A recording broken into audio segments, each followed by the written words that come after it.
afternoon and welcome to the BBC School Report 2014 live from Dean Community School. We have a number of reports from across the school. To start today's report, we're off to the library where me and Zara are with Miss Bo to look at the importance of reading at Dean. Hello, I'm Zara and I'm here with Shannon and Miss Bo, our English teacher. Today we are interviewing Miss Bo about the reading in school. So Miss Bo, how did free reading books given to the students have an impact on their reading? Well, the students were really positive about receiving the free reading books for World Book Day. Some of my pupils even wanted more vouchers to go out and get even more books, and I think with the impact of accelerated reading, it really has improved our pupils' interest and love of reading.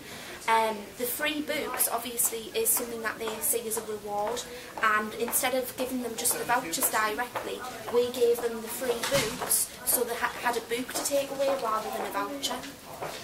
What else have you put out to improve the students' reading?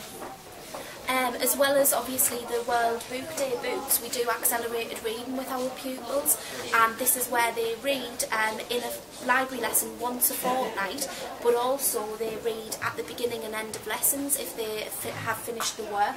And I think really our pupils are in the routine of where they just read constantly and consistently, and I think our pupils are developing a much better understanding of why reading is important. What impact does the accelerated reading have on the students? Well, like I've said, it just encourages a love of reading. They get to read a lot of different books because we have such a wide range of books within our library, which I am in now, and it's absolutely lovely. And we have Dawn, who is our librarian, and she is extremely supportive and useful in ensuring that the pupils can get books when they need them, and they also complete quizzes on the books to show us what progress they've made from reading one book to another, and if they get 100 or 90% on those quizzes they can go up to the next level. What inspired you to be an English teacher? I've always loved reading myself, and I've always really enjoyed the subject of English. I didn't really enjoy English lessons that much at school. I always found that there was ways that they could be better, and I think that's what made me want to be an English teacher, the fact that I wanted to improve how the subject was taught.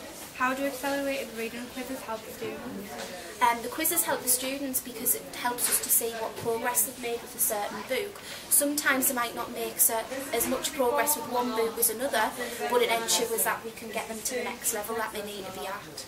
What type of reading books do most of the students pick out of the library?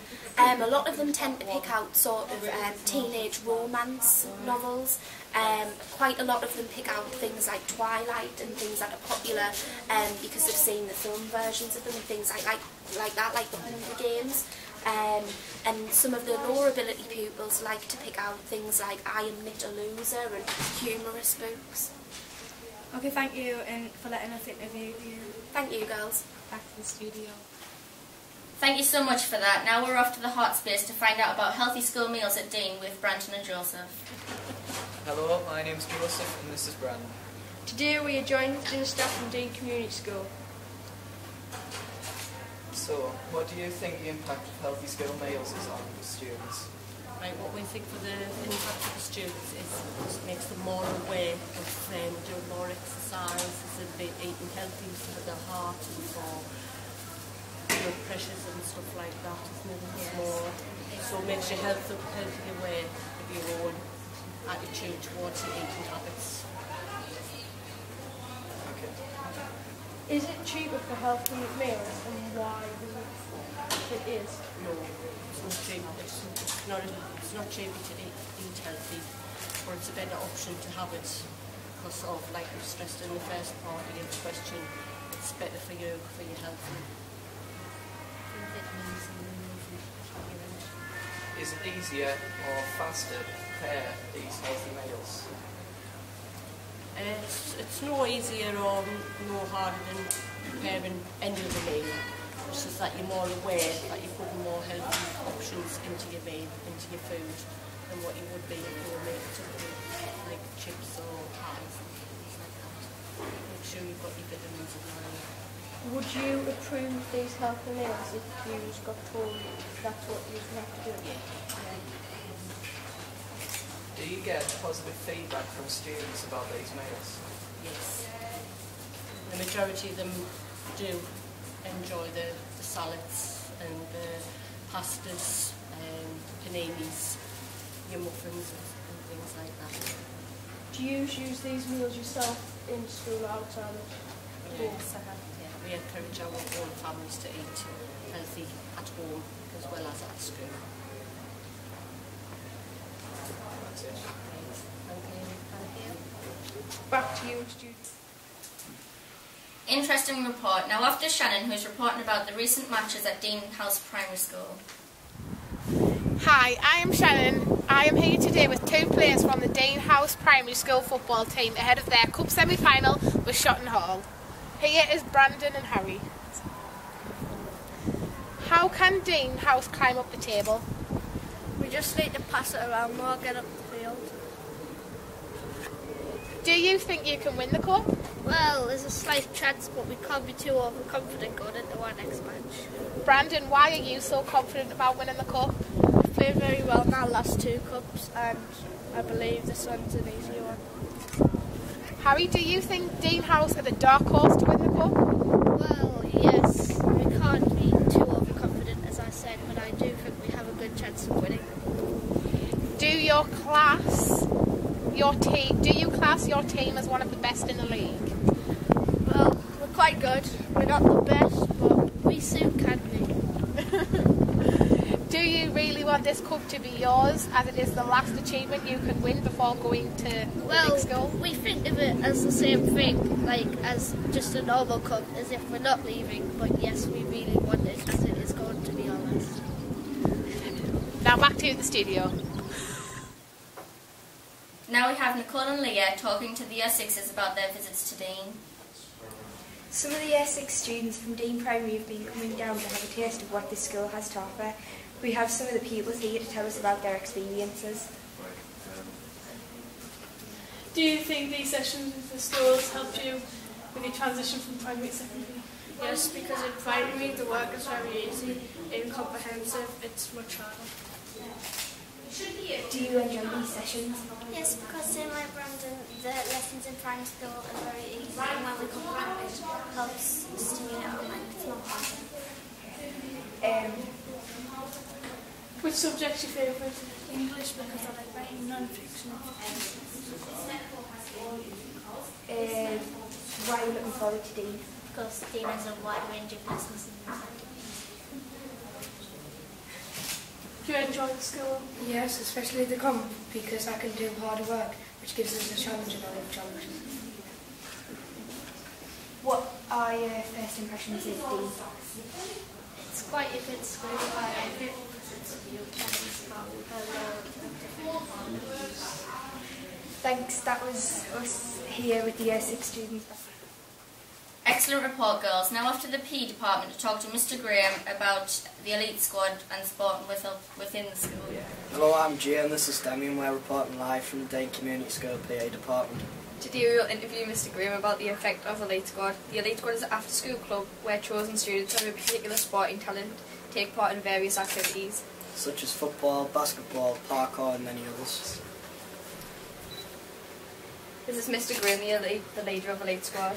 So Mr. Graham, well, that's the main purpose of Elite Squad. Just like to start by saying what a fantastic introduction there by yourselves, well done. The main purpose of Elite Squad is to get pupils across Key Stage 3, which is years 7 to 9, involved in extracurricular activities. And as Damien rightly pointed out, those who have a sport and talent in different sports, whether it be football, cricket, basketball, is to raise the profile of PE within the department and try and kind of give pupils certain skills that they need to acquire when they're moving to do GCSE PE in Key Stage 4. That's interesting you should say that. What sort of impact do you think it has on the pupils' PE performance in PE? A massive impact, especially on those who are taking part in the Elite Squad. Obviously they've got the developing skills, techniques, agility, balance, coordination that they can then transfer into PE lessons and help out other pupils. So we use those pupils from Elite Squad to kind of as leaders within lessons, so they can bring other pupils on within lessons. So it works really well. It's kind of them developing as well as me helping other pupils within the lesson to develop skills that they need. How long has the Elite Squad been running for? It's into its 4th year now, going really well. Started with around about 15 to 20 pupils on it. Got like more numbers on it at the minute. Roughly 25 to 30 turning up week in, week out. In a game, we like focus on a variety of sports and probably look to increase those numbers over the next couple of years and try and raise the profile even more across school. What's the most particular sport you take part in the Elite Squad? We tend not to focus on the sports that we do in curriculum. We try and give like a broad range, a broad variety of sports that you're getting access to, like things like volleyball, which we don't teach in the curriculum. We touch on rounders, we do parkour, which is like a gymnastics type activity. These are all skills that they need, especially again as they go into GCSE PE, which is a predominantly practically based subject. Okay, thanks for your time. This has been a Dane School report to remember. Now we have a report on what Dean did for sport relief with Cameron, Callum and Miss Ramsey. 3, 2, 1. Hello, I'm Cameron and this is Callum, and we're reporting on the effort that Dean has done to help sport relief. Dean managed to raise a massive £913 for sport relief. They raised this by having a non-school uniform day, selling cakes, a mile walk. It had a male teacher versus female teacher netball day. The netball game was a 4-0 with Mr. Beatty scoring 3 for the men, which proved vital. Today we will interview Miss Ramsey, who took part in the netball game. So Miss Ramsey, as you took part in the game, what was it like playing a fun sport to help raise money for charity? Well, I do enjoy playing netball anyway. I play netball outside of school, but it's always good to kind of show in school what you do outside. And obviously it's good to try and wallop the male staff as well. That's always a fun one. Although I have to admit I did walk away with an injury, so maybe it wasn't the best game I've ever had. But yeah, I think it's good to kind of promote the competition amongst the students as well. Was it good to be involved in? Yeah, it was good to be involved in. I do think as a teacher, it's good to kind of show, not just in the classroom, but like have a wider impact on the school life. But yeah, I think it sets a good example to students as well. And obviously, it's raising money for a fantastic cause, so that's really good as well. And what did you think about the money raised by the school? Oh, I think it's absolutely fantastic. I think that every year, I think that we're trying to beat the last year. So I know that they raised quite a bit last year, but this year I think it's even better. And actually, we've still got money coming in as well from sponsorship as well. I think it's up to a total of 935 now as well, so it's even better. And finally, who was your player of the match? Well, it certainly wouldn't be Mr. Lloyd, whose foot I tripped over. Oh, let us have a think. Miss Thompson, I think, because she took a war wound away with her as well. Okay, thank you for your time. Alright, thank you. Also, we have Nicole and Liam with the success of the girls' rugby team. What makes you want to play rugby? It's an exciting sport to play, and I just enjoy playing it. How are you and the girls doing? We're just getting through to regionals because we won the tournament last week, so if we go through to regionals we get the Twickenham. How often do you train? We train every Wednesday night, and sometimes more if we've got a tournament coming up. Have you had any recent tournaments? If so, how did you do? We had a tournament last Wednesday and we won, so that's how we're through the regionals, and hopefully we'll win that too and get through the finals. Are you excited? And do you think that you will get to Twickenham? We'll definitely get to Twickenham because our team's amazing. What impact do you think rugby has on the school? It's quite a good impact because we've been to Twickenham the past 2 years, so it's good when we get like the girls together and sometimes even the boys if they play, and it's a good sport that makes everyone play. I think there should be a boys rugby team. Like I've just said, it gets everyone together, so I think, yeah. How long have you been playing rugby for? 2 years now. I didn't play for the school, but I've played before. Have you played outside of school? Yeah, I used to play for a club in Peatley, and then I finished to play at school. Also, we have Megan and the head teacher, Mr. Simpson, talking about him being appointed the new head of Dean. Hello, my name is Megan and today I'm joined with Amy, my co-presenter. Hello, today we are joined with Mr. Simpson, the new head teacher at Dean Community School. What were your first impressions of the school and why? Fantastic impressions. The first word that came to mind was welcoming. I walked through the door and I was greeted with a smile, and I could hear people laughing out to the performing arts area. So, happy place. But as the students walked round, I thought it was incredibly calm. It was really calm. People were having lunches, and it was just a very nice, quiet atmosphere. And then I walked around the classes, and it was purposeful. Students were sat on task, listening, working in groups, and I just thought, fantastic environment. So, purposeful, calm, and welcoming. Could you elaborate on your future plans / intentions for Dean to progress, and how will you accomplish these? Big question. Yeah. And it could take me hours, so I hope you've got plenty of tape. I think, very simply, I have one very simple aim, that every child who walks through the school doors leaves happy, successful, and having achieved their full potential, academically and personally. To achieve that, I need to ensure that we have the highest quality staff, highly trained staff, and staff who are motivated and really engaged with the students. I need to have very secure links with the parents, because the parents are vital in order to ensure that they support the students as much as the school do. I need to have lots of business links and community links to give opportunities to students just not within the school but outside. And I need to ensure that there's a lot of enrichment, activities and trips and visits which go alongside the lessons so the students are engaged and motivated. So it's a big question, it's a big ask for every student to leave with their full potential achieved. What are your views on bullying, and how would you approach the problem? I think bullying is probably the biggest issue that schools face. The problem with bullying is it is so varied. It can be from body language towards somebody, to e-safety, through to verbals, through to physical aggression, and it's incredibly difficult to start to address. I think the biggest thing is to have an open environment where students know who to go to see, know they can talk about their fears, and know that their fears will be addressed. What I would hope to do is create a culture of respect between people and a very low tolerance from people with regards to they will not accept anything but respect from each other. Then what you do is you reduce the severity of the bullying, you start building on with regards to the relationships that people have. So, massive issue. I think in order to make it achieve successfully, we'll have counsellors, we'll have a lot of support staff, we'll have teachers dedicated towards the welfare of students, and hopefully an open environment will see bullying reduced and hopefully eradicated eventually. What made you move from your previous school to here? I was looking for headship. I'd done 7 years as a deputy head, and I had some fantastic opportunities over in Spennymoor as a deputy head. The job at Dean came up, and Dean had a reputation in the county of being a real community school, a school where people were involved with the children, where their parents cared what happened, and that the environment was a learning environment which was engaging and interesting. I wanted to see what the school was like. I came in, and from walking through the door, I knew I wanted to have the opportunity to have the privilege of working here. What was your favourite subject at school and why? That's the easiest question you've asked. PE.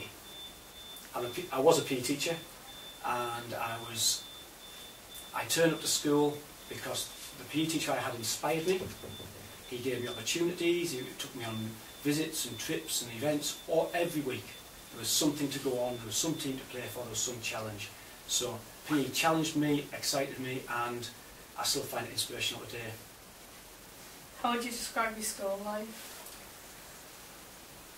I know lots of people will say, oh, I remember my school days. I loved them. Thoroughly enjoyed them, fantastic group of friends, mainly good stuff, from what I remember, but just many, many opportunities, good relationships with staff, but mainly a fantastic friendship group who worked hard.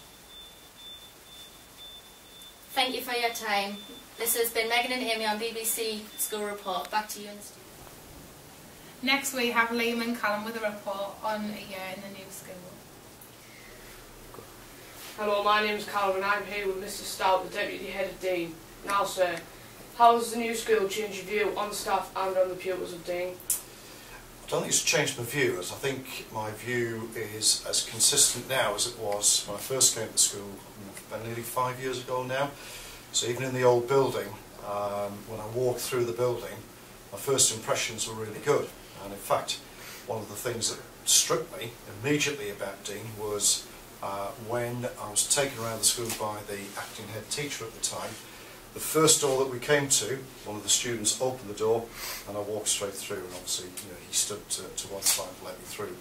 So that gave a really positive image right from the start. As I keep on saying in assemblies and the people around the school, like I was saying this morning in Year 10 assembly, and I'll see you tomorrow in Year 9 assembly, it's the little things that matter. It's those little sort of cumulative things that build up a really big picture of how you see yourself and also how other people see you. So the building, if I'm being honest, has made a difference because it's bigger, it's wider, it's got a far better design. I think the way in which it's been put together enables learning to take place at a far higher level. But I wouldn't say I've changed my attitude to the staff or the teachers. I think it's stayed the same in the sense that the high expectations that I would have had for them in 2009 are still the same as they are in 2014. Which school do you prefer and why? Which school? Obviously it's got to be this one, simply because of the, as I said before, the design of the building. I'm not sure if you know, but I think there have been 6 what are called BSF, Building School for the Future schools, built across Durham.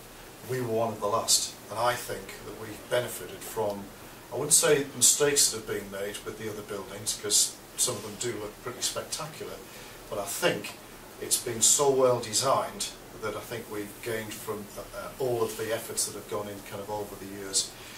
The old building, did it have a certain charm? I guess it did. You were in the old building, weren't you? So probably in Year 8 when we moved, I think.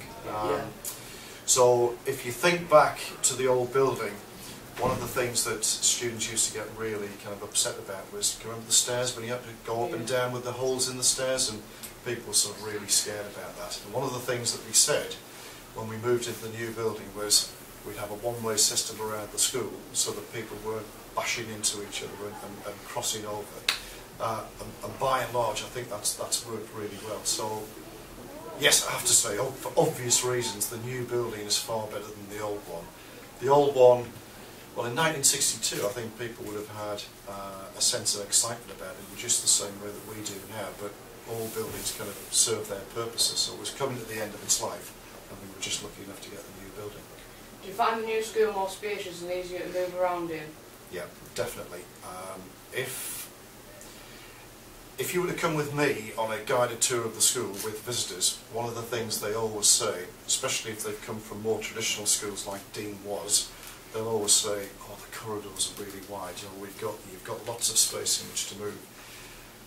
And I'm sure that you would agree, wouldn't you, Adam? You know, when you're walking up the stairs on a one-way system and you turn left or right, where I'm normally standing outside my office, you're not then smacking into people, you're opening the door and you walk into a wide area, and then, you know, there's lots of room for people to just feel comfortable and safe when they're walking around the building. So, in terms of wide open spaces, I mean, easy to move around. I think it's big enough that you've got variety from this building to art and technology and science, but it's not too big that people can get lost in it. What was your favourite moment in the old school and in the new school? My favourite moment in the old school, I guess, would have been the performances that we used to put on. So I can't remember, were you around when we did a Dean Idol? Or we did dance performances? Have you been around when we used to do things like that? Now I know that Mr. Ramsey hasn't got round to doing it, and we would have done one last year, but for various reasons it didn't go ahead. So I think its performances in the old school stand out, in that big old hall that we used to have. What's stood out for me since we moved into the new building, I would say on a personal level, probably the grand opening. Did you come to that we had back in January of last year? That took a lot of organisation, but it was such a spectacular event because we had Sharon Davis, the Olympic swimmer, who came in to formally open the school for us. We had fireworks at the end of it, and there was just a lovely atmosphere around the school. I think we'd only been moved in about 5 or 6 weeks, so everything was still brand new, but that would be a standout moment for me. Yeah. Okay, thank you for your time. Okay, pleasure, thank you. Really interesting report. I'm Harry and this has been the BBC School Report 2014, live from Dean Community School. Thanks for listening.